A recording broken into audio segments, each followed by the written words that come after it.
pueblo dominicano quiere saber de forma certera qué va a ocurrir con este fenómeno atmosférico. Está supuesto a hacer un giro brusco hacia el norte atravesando la República Dominicana. No es un viento para llevarle pánico, miedo, terror a la gente. Se ha dicho como que va a caer posiblemente 3 veces o 4 veces más lluvias que en aquel 5 de noviembre. Se deben producir evacuaciones preventivas. El vapor de agua que genera el mar actúa como si fuera el combustible. Por eso tú ves que siempre que un fenómeno meteorológico va en el mar, se va fortaleciendo. Entra a tierra y se debilita. Amigos de YouTube, en nuestro estudio recibimos a don Osiris de León, reconocido geólogo de la República Dominicana, que siempre está al servicio de la población para orientar y sobre todo ante estas situaciones que hemos tenido. Don Osiris, bienvenido, y donde el pueblo dominicano quiere saber de forma certera qué va a ocurrir con este fenómeno atmosférico de la tormenta Franklin. Bienvenido.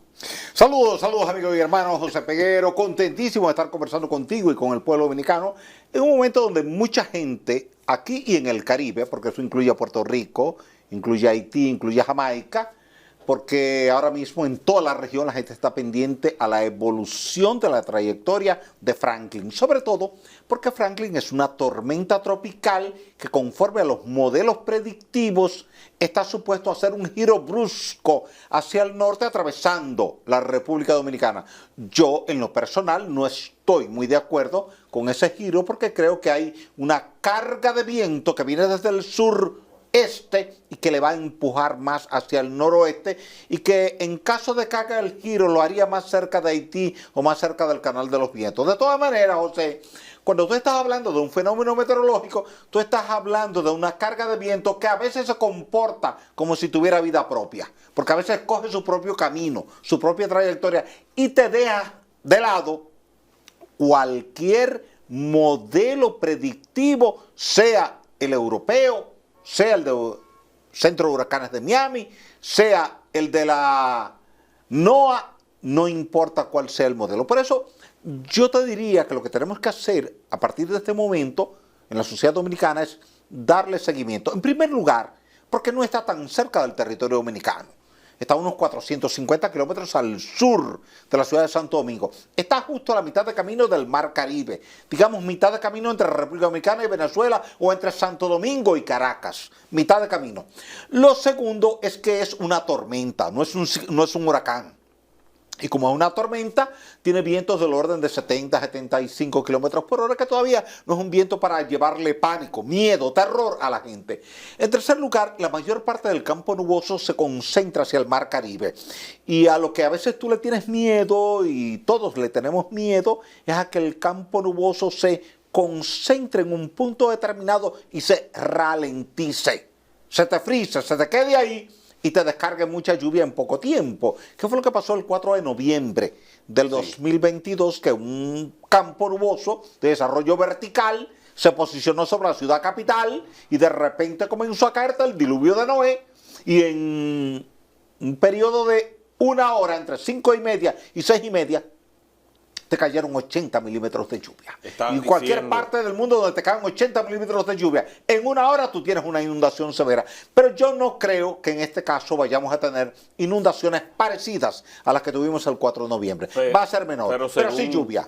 Según recogen los titulares de noticiosos, se ha dicho como que va a caer posiblemente 3 veces o 4 veces más lluvias que en aquel 5 de noviembre. Realmente no. Realmente no, es una estimación que excede los límites de lo que son las reales condiciones atmosféricas que tú tienes en este momento. Tú siempre mides en función de la cantidad de vapor de agua. Esa cantidad de vapor de agua tiene que caer en función de 2 variables. Primero, la velocidad a la que se va desplazando el fenómeno. Mientras más rápido se mueve, menos lluvia te cae en una zona. Es como que alguien te pase con una manguera. Mientras más rápido pasa, menos te moja. Ahora, si esa persona va muy lento, puede durar 5 minutos encima de tu cuerpo con la manguera y te va a saturar de agua. Eso pasa con una nube. Esa nube lleva una determinada velocidad. Mientras más lenta va, más lluvia te cae en un entorno. Santo Domingo, Villa Altagracia, Bonao, cualquiera de esas zonas. Sí. Ahora bien, sí. Fíjate qué ocurre. Si pasa rápido, al pasar rápido, la lluvia se va rápido. Y tú alcanzas a ver la lluvia en la distancia, la lluvia viene, transita y se fue. Lo que determina qué tanta lluvia te cae por unidad de tiempo en una determinada zona es la cantidad de vapor de agua que tiene esa nube y la velocidad a la que va viajando esa nube. Sí. Si la nube se te ralentiza, se te frena, se te queda ahí, ya tú vas a tener el diluvio de Noé, evidentemente. Pero si esa nube pasa a 20 kilómetros por hora, 25 kilómetros por hora, tú ves la lluvia que llega, pero se fue en 10, 15, 20 minutos. Por tanto, el total acumulado es reducido, porque en pluviometría lo que tú mides es el total acumulado. Y el total acumulado es una función de cuántas horas la nube te está descargando lluvia en un mismo lugar y de repente tu capacidad de drenaje en esa zona no es suficiente para drenar toda esa agua que te está cayendo y se te inunda. Pero si la nube pasa rápido no ocurre. Quiere decir que ese fenómeno que tú tuviste el 4 de noviembre del pasado año 2022 no es un fenómeno típico, es atípico. Primero porque tú tuviste mucho vapor de agua que se formó en el Mar Caribe, justo del lado sur de Santo Domingo. No había viento, se quedó aquí, estacionario, y te descargó lluvia desde las 5:30 de la tarde hasta las 12:30 de la madrugada.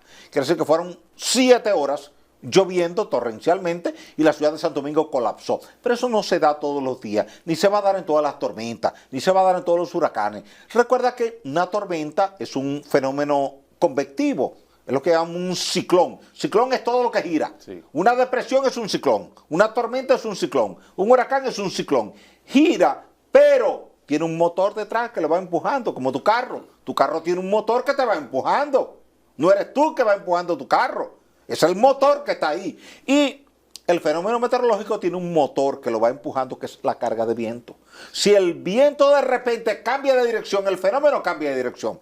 Si el viento se acelera, el fenómeno se acelera. Si el viento se ralentiza, el fenómeno se ralentiza, se pone lento. Si el viento se frena por 4 horas, el fenómeno se frena por 4 horas. Por eso siempre es importante, José, darle seguimiento hora tras hora a la evolución del fenómeno, para entonces tú actualizar el boletín para que la gente sepa si hay que evacuar o no una determinada zona que sea susceptible de inundación por crecida de ríos, arroyos o cañadas, o por una zona topográfica muy baja, donde después que tú tienes más de media hora de lluvia ininterrumpida, se te inunda la zona. Pero este no va a ser el caso. Sí te va a llover. Tú vas a tener lluvias importantes desde las primeras horas de la madrugada, durante toda la mañana. Esa lluvia va a ir aumentando porque como la masa nubosa viene desde el mar hacia tierra adentro, va a ir entrando y cada vez tú vas a tener una masa nubosa más densa sobre la capital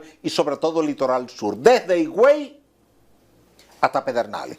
Toda esa franja tiene que esperar mucha lluvia. El tratamiento de las presas, ¿cuál debería ser, don Osiris? Que el pueblo siempre está pendiente de esto. Mira, José, las presas tienen un protocolo de operación. Cada presa, en función de el volumen de agua en la presa, la altura del muro de la presa y el sistema de desagüe de la presa. Hay presas que tienen un sistema de desagüe que tú lo puedes operar como operador. Ejemplo, Tavera. Tavera tiene 6 compuertas y tú defines cuáles compuertas tú abres. O las 2 de los extremos, o estas 2 siguientes, o las 2 del centro. Porque siempre tienes que abrir 2. Sí. No puedes abrir una sola.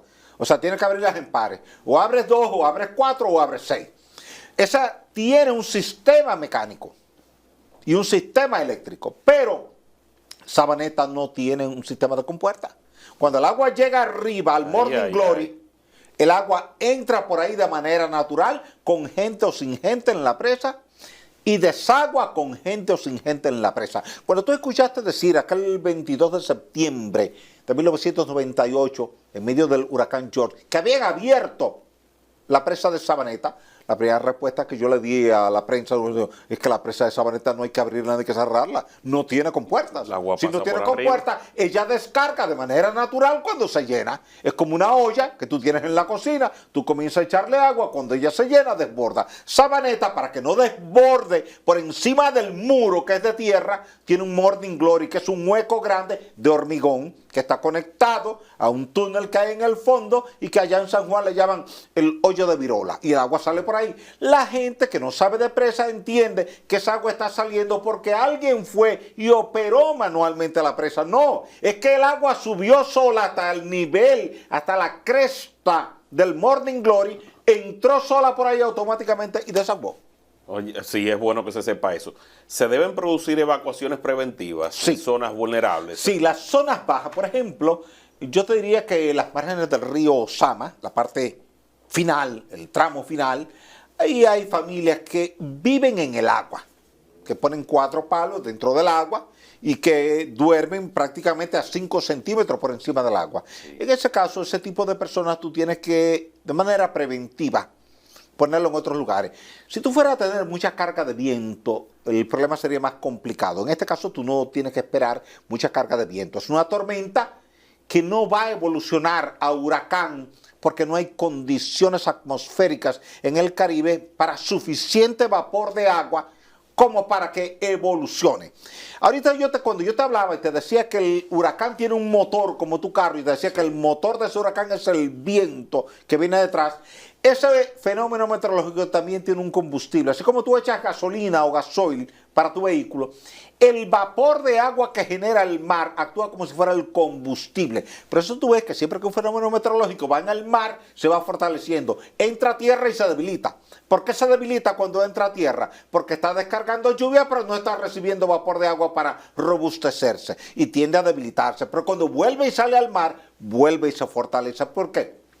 Porque vuelve a recibir vapor de agua que actúa como un combustible que le da poder. O sea, estoy hablando del lenguaje figurado, no es que el vapor de agua realmente es un combustible, pero es que el huracán, la tormenta, mientras más vapor de agua tiene, más robustez tiene y en consecuencia más daño hace. ¿Qué quiere decir eso? Que como las condiciones no son las mejores en este momento, por un lado tiene un poco de polvo del Sahara, por otro lado tiene resequedad del aire, a duras penas se pueden formar situaciones de este tipo, una depresión que evoluciona a tormenta, pero tú no tienes que esperar que evolucione a huracán categoría 1, categoría 2, ni mucho menos a huracán mayor. Quiere decir que lo que la gente tiene que esperar en Puerto Rico, República Dominicana, Haití y Jamaica, y quizás en el oriente de Cuba es un poco de lluvia importante, es decir, no la lluvia normal que tú tienes cuando hay una vaguada, pero tampoco una lluvia diluvial, como la que tú tuviste con la tormenta Frederick,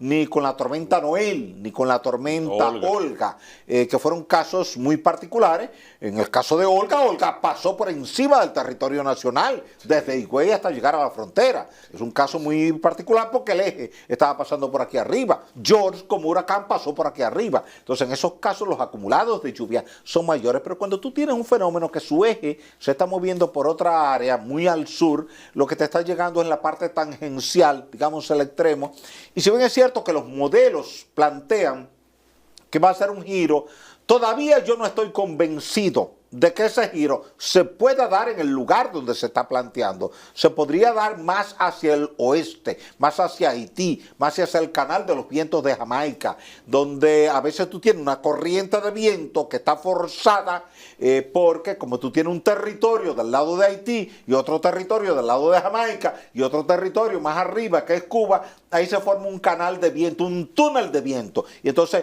cuando el huracán se monta ahí, ese túnel de viento lo empuja en esa dirección. No es el caso aquí en Santo Domingo. En Santo Domingo tú no tienes un túnel de viento sur-norte que te obligue a la masa nubosa con todo ese vapor de agua a pasar por ahí. No es que sea imposible, pero es poco probable. Y sobre la velocidad de traslación, en las últimas horas se ha visto que ha disminuido esta velocidad. Eso debe ser tomado en cuenta también. Claro, porque mientras más lento va, más tiempo está sobre un determinado territorio y más volumen de lluvia te cae por unidad de área, por espacio. Fíjate que la pluviometría siempre la medimos en milímetros por metro cuadrado. La gente te dice 70 milímetros, 80 milímetros, 100 milímetros, pero no termina la oración. Milímetros por metro cuadrado. Eso es por cada. Veo que a veces la gente confunde entre milímetros y milímetros cúbicos, son cosas diferentes. Veo que a veces la gente confunde metros con metros cúbicos, son cosas diferentes. Metro es una unidad de medida de longitud. Metro cuadrado es medida de área y metro cúbico es medida de volumen. Cuando yo te digo, por ejemplo, que están cayendo 1000 metros cúbicos de agua, ese es el volumen total de agua. Pero si te digo que te están cayendo 50 milímetros por metro cuadrado, es el área neta que está recibiendo esa cantidad de agua. Eso quiere decir que si tú tomas una pileta de 1 metro de largo por 1 metro de ancho, el agua que te cae ahí va a ser, durante el paso del fenómeno, por ejemplo, si son 100 milímetros que son 10 centímetros. Quiere decir que sería una columna de agua de este tipo que se te acumularía en una pileta de 1 metro por 1 metro. Entonces estaríamos hablando que eso serían litros. Te dicen 100 milímetros, te hace 100 litros por cada metro cuadrado. Y una botellita de agua de esa o de Coca-Cola coge 300 cc, que son 300 mililitros. Tú necesitas 3 botellas y un poquito más de eso para hacer 1 litro. Excelente explicación y yo entiendo que el pueblo también lo ha de entender.